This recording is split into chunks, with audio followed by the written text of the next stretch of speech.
Merci d'être avec nous, merci de nous accompagner depuis le Salon des maires et des collectivités locales. On va tout de suite parler, enfin d'abord peut-être vous poser une question, juste savoir si vous savez ce que c'est que la silver economy. Silver, évidemment en français ça veut dire argent, c'est la couleur de cheveux de nos aînés, tout simplement. Et c'est effectivement la filière qui s'occupe d'améliorer la qualité de vie des personnes âgées, de garantir leur autonomie le plus longtemps possible, ou même d'allonger leur espérance de vie. Nous allons parler aujourd'hui un peu précisément de la prime MaPrimeAdapt qui entre en ligne de compte le 1er janvier 2024, mais on va aussi parler du maintien de ces personnes âgées à domicile et ça concerne forcément les artisans du bâtiment, les professions libérales entre autres. Et nos invités vont évidemment nous éclairer, à commencer par Josiane Corneloup. Bonjour. Vous êtes députée Les Républicains de Saône-et-Loire. Nous avons également Corinne Postel. Bonjour. Bonjour. Vice-présidente de la CAPEB, Anne-Marie Lerouet est avec nous également. Bonjour. Bonjour, présidente du syndicat national des professions du chien et du chat. Et Mathieu Alapetite, bonjour. Bonjour. Merci d'être avec nous, directeur général France de Silver Eco. Alors justement, on va commencer avec vous Mathieu. Est-ce que vous pouvez nous raconter l'histoire, l'origine de MaPrimeAdapt, parce qu'elle est issue d'un rapport ministériel que Luc Broussy a remis à Emmanuel Macron en 2021. Alors oui, donc bonjour et merci pour de convier France Silver Eco et finalement d'aborder ce sujet qui est d'actualité, puisque vous l'avez dit, la dispositif va démarrer le 1er janvier 2024. Alors effectivement, Luc Broussy, qui est le président de France Silver Eco et de la filière Silver Economy, donc qui rassemble l'ensemble des acteurs qui contribuent à adapter la société au vieillissement de manière très globale, donc comme on adapte les logements, les villes, l'espace public, le numérique, enfin l'ensemble de l'environnement de proximité des seniors au vieillissement, donc que ce soit bienveillant et pensé pour les seniors. Et donc finalement, la première brique de cette adaptation de la société, c'est le logement. Finalement, avoir un logement adapté qui évolue avec le temps et avec les fragilités qui apparaissent de la personne. Et donc, Luc Broussy remet un rapport à 3 ministres en mai 2021 et propose de créer MaPrimeAdapt sur finalement plusieurs constats. Il y a plusieurs enjeux dans cette cause un petit peu d'adaptation des logements au vieillissement. Il y a un enjeu de lisibilité, parce que jusqu'à maintenant, il y avait un ensemble de solutions, de prestations portées par la CNAF, portées par l'ANA, et des dispositifs portés également par les collectivités. Donc un problème de lisibilité de tout ça, une sorte de maquis un peu d'aide qu'on ne sait pas comment solliciter. Un problème de visibilité, parce que tout ça crée finalement beaucoup de brume autour de cette question-là. Et vers quoi je me tourne, vers qui je m'oriente, c'est un peu compliqué. Donc MaPrimeAdapt, ça va devenir une marque un peu comme MaPrimeRénov' pour rendre son logement plus sobre. Et puis il y a également un enjeu de délai de traitement, puisqu'aujourd'hui, c'est parfois assez long entre la demande, le formulaire que l'on remplit auprès de l'ANA et puis l'adaptation de son logement. Finalement, regrouper toutes ces aides en une seule aide unique MaPrimeAdapt, c'est aussi simplifier ce traitement administratif et donc réduire les délais. Et donc l'enjeu, c'est de permettre l'adaptation des logements à partir de 110 ans sans condition de fragilité, même de manière préventive. Je ne suis pas encore très fragile, mais voilà, avant ma première chute, j'adapte mon logement et il n'y a pas vraiment de limite en termes de modification du logement. On peut modifier le bâti, on peut agrandir les ouvrants, on peut mettre en place un monte-escalier, on peut améliorer la domotique ou le numérique dans son logement. Voilà, finalement, c'est tout ce qui peut contribuer au maintien à domicile et à l'amélioration de l'autonomie de la personne. Josiane Corneloup, je sais que vous êtes très engagée évidemment sur ces questions. Est-ce que MaPrimeAdapt répond vraiment aux besoins de nos aînés et puis de quelle manière elle peut aussi stimuler un petit peu l'économie en règle générale ? Eh bien, écoutez, je pense que nous sommes effectivement face à un allongement de la durée de vie qui est tout à fait inédit. En 2030, une personne sur 3 aura plus de 60 ans. En 2050, c'est 4,8 millions de personnes qui auront plus de 75-80 ans, dont 2,2 millions en perte d'autonomie. Donc, sachant que 85% de la population souhaite rester à son domicile, ça paraît tout de même assez évident d'aménager le domicile en conséquence pour que la personne puisse rester le plus longtemps chez elle dans les meilleures conditions qui soient. MaPrimeAdapt, j'y suis bien sûr favorable. Comme vous l'avez très justement dit, monsieur le directeur, MaPrimeAdapt n'est pas quelque chose de nouveau. C'est quelque chose de nouveau dans la forme. En fait, ça regroupe 3 dispositifs qui existaient précédemment.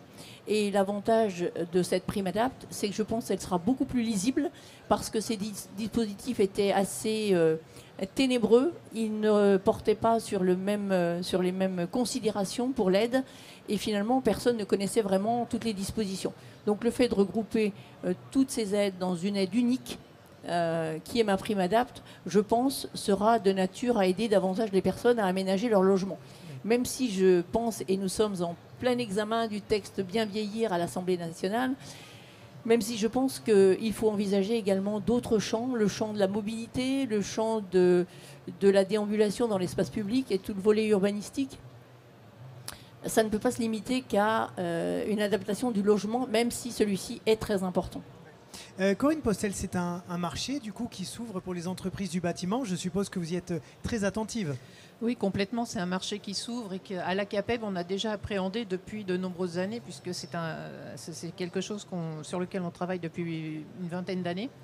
Effectivement, hein, et on a vu lors du colloque du 9 novembre que les personnes souhaitaient majoritairement s'appuyer sur les entreprises du bâtiment. Donc nous sommes prêts, puisque nous avons actuellement 1800 entreprises labellisées, mais on a un stock entre guillemets de 8000 entreprises formées qui ont juste à déposer leur dossier et à acquérir la marque. Pardon.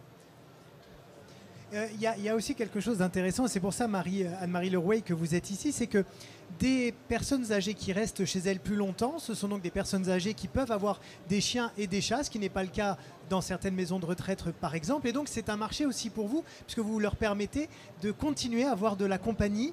Et donc, finalement, c'est un espèce de cercle vertueux. Si les logements sont adaptés, alors les personnes âgées peuvent avoir des chiens et des chats, de la compagnie, et tout le monde est content. Alors oui, effectivement, c'est quelque chose de très important pour nous parce que l'animal de compagnie dans la société, c'est un lien social. C'est-à-dire que moi, je me souviens d'une personne d'un âge qui me disait « je réentends ma voix depuis que j'ai un chien avec moi ». C'est pas anodin. Donc si on leur permet de rester chez eux, on leur permet de garder leur animal de compagnie, de sortir, de discuter avec le voisin, la voisine. Et le chien, on sait bien, ou même le chat d'ailleurs, est un sujet de discussion. Il suffit de... Je suis sûr que si on fait un tour de table, tout le monde a un chien ou un chat. Ou en tout cas beaucoup. Et donc effectivement, quand on rénove les habitations pour leur permettre de rester, on participe aussi à quelque chose qui est important pour nous, c'est les abandons des animaux. C'est-à-dire que aujourd'hui, il y a des animaux qui sont abandonnés parce qu'il y a hospitalisation, parce qu'il y a départ en maison de retraite, alors que ces animaux pourraient rester dans la famille, chez la personne. Et évidemment, se développe un marché, pour nous aussi, c'est-à-dire qu'on a des pet-sitters, des promeneurs de chiens, des professionnels qui interviennent et qui peuvent venir aider, soutenir, livrer un sac de croquettes pour l'animal, le toiletter, enfin bon, faire tout un tas de choses dont on a besoin quand on a un animal de compagnie. Donc tout cela, finalement, trouve intelligemment son lien. Corinne Postel, le 9 novembre dernier, la CAPEB a participé à un colloque qui a eu lieu à l'Assemblée nationale sur ce sujet pour faire un peu le point sur la mise en œuvre opérationnelle du dispositif. Est-ce qu'on peut savoir ce qui s'y est dit ? Alors, il s'y est dit ce que M. Alapetite a rappelé, également ce que Mme Cornelou a rappelé également. Et nous avons porté des revendications. La CAPEB va porter des revendications, alors qu'ils sont au nombre de 5. Je vais vous les citer parce que c'est important. Nous, on veut que cette prime adapte s'appuie sur l'expérience de MaPrimeRénov' pour éviter toutes les erreurs qui ont été faites. Il faut que ce soit un dispositif simple, lisible, pour que les entreprises comme les usagers puissent se l'approprier de façon facile. Il faut que ce soit facile. Mais surtout, pardon, qu'à un certain âge, on sait que c'est beaucoup plus difficile d'entrer dans l'administratif et que plus c'est simple et mieux c'est. Si c'est compliqué, ils n'iront pas. Ouais. Et puis pour les entreprises, ce sera compliqué. Donc on le voit avec MaPrimeRénov'. Voilà, il faut vraiment profiter de cette expérience qu'on a eue pour ne pas reproduire les mêmes erreurs, notamment celle de la fraude, entre autres. Ouais. Et alors donc les revendications de la CAPEB, nous on ne veut pas de qualification. Mais on veut la visibilité, la valorisation des marques qui sont délivrées par les organisations professionnelles du bâtiment. Ce sont des marques qui sont délivrées suite à une formation complète qui donne des compétences donc aux artisans. On veut aussi un annuaire, la réalisation d'un annuaire qui listerait les entreprises labellisées, qui serait géré par la Silver Economy ou l'ANA, ou les deux. Et donc, on souhaite aussi qu'il y ait l'exigence d'un certificat de conformité qui serait délivré en fin de chantier par l'AMO, qui aurait accompagné les travaux et qui déclencherait le versement de la prime. On demande également que soit, alors ça c'est de façon facultative, qu'il y ait un modèle type de devis, toujours dans le cadre de simplification et de fluidité, qu'il y ait un modèle de devis et de facturation pour justement que ça fluidifie le traitement des dossiers. Et enfin, des procédures accélérées dans les cas d'urgence, en cas d'hospitalisation, de retour à domicile suite à une chute ou une hospitalisation qui conduisent à une perte d'autonomie. Donc c'est vraiment les 5 revendications qu'on souhaite et on est sûr que tout y est pour pouvoir réussir ça. On est sur le bon chemin puisque je voyais monsieur à la petite opiner du chef et dire oui, bien sûr.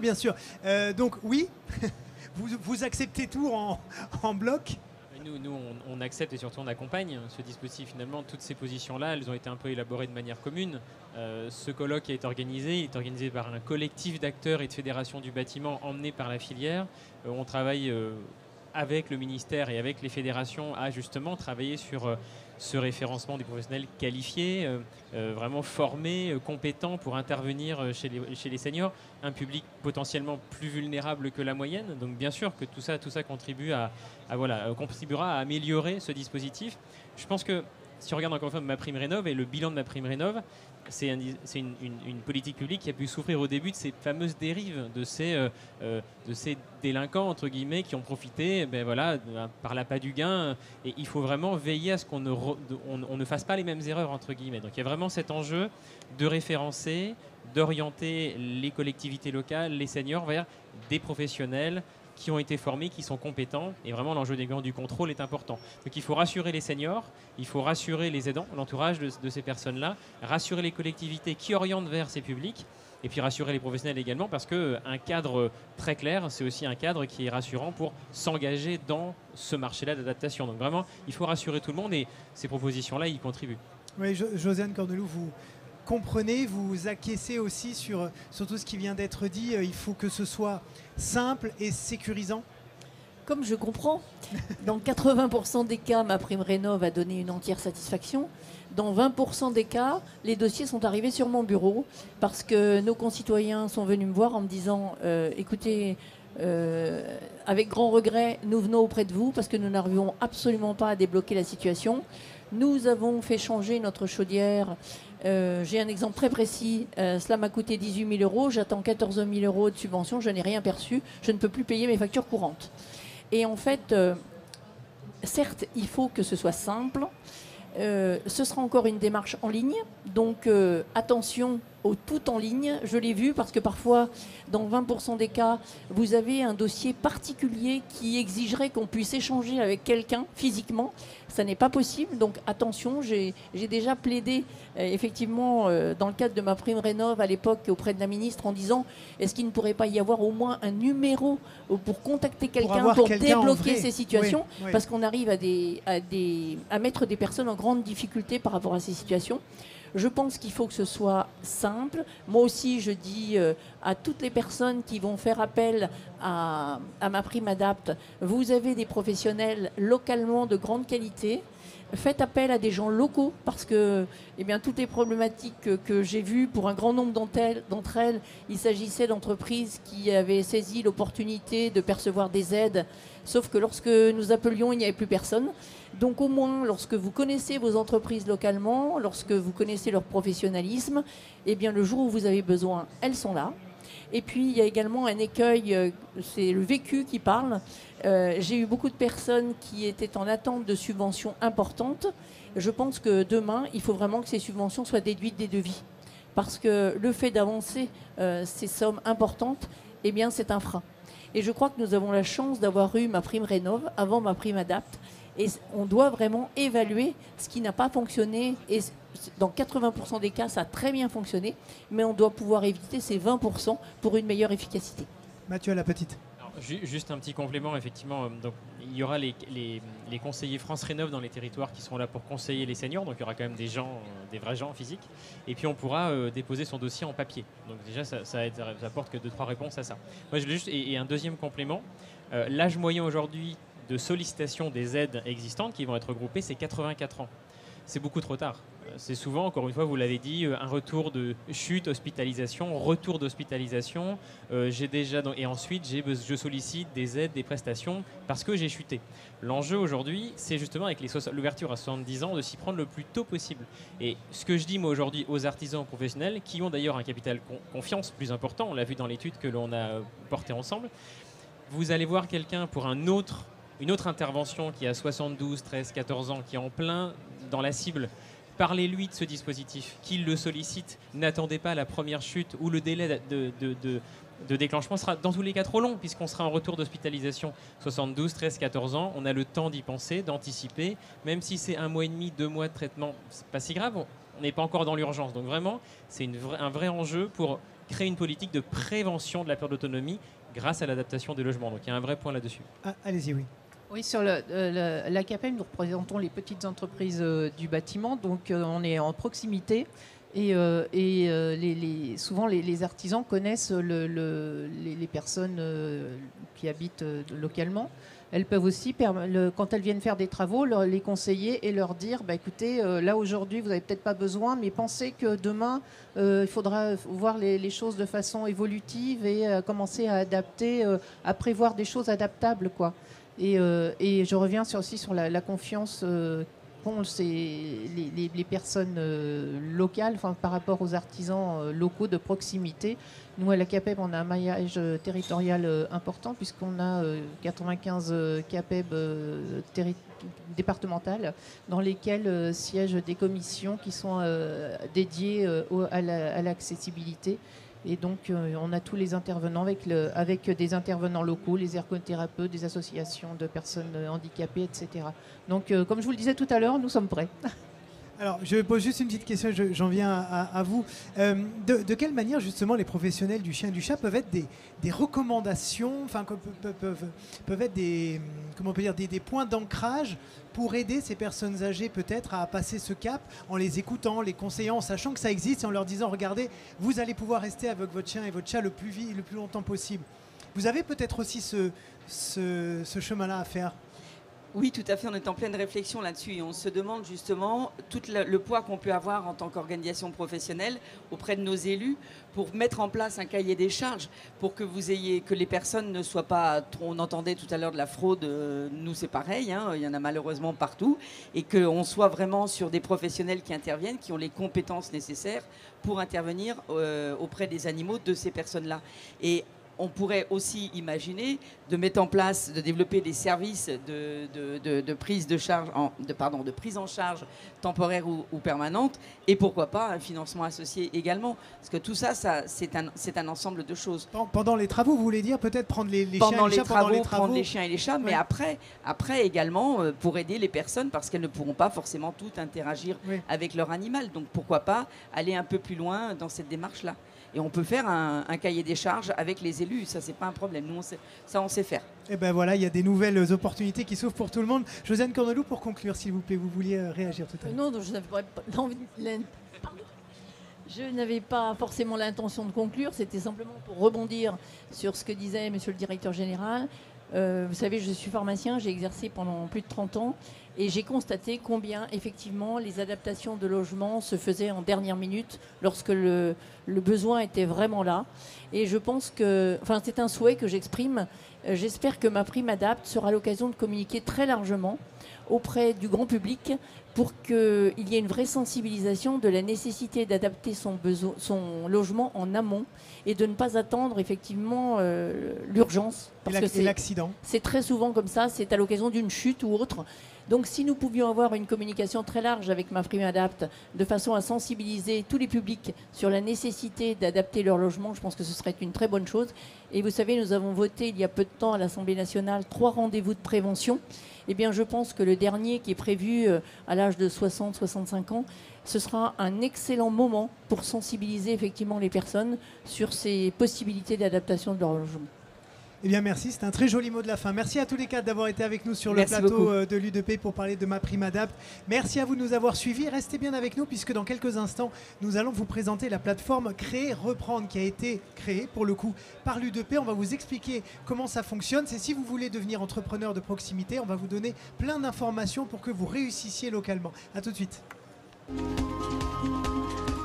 sais que nous, on vient de faire les travaux chez nous, parce que mon mari a plus de 70 ans.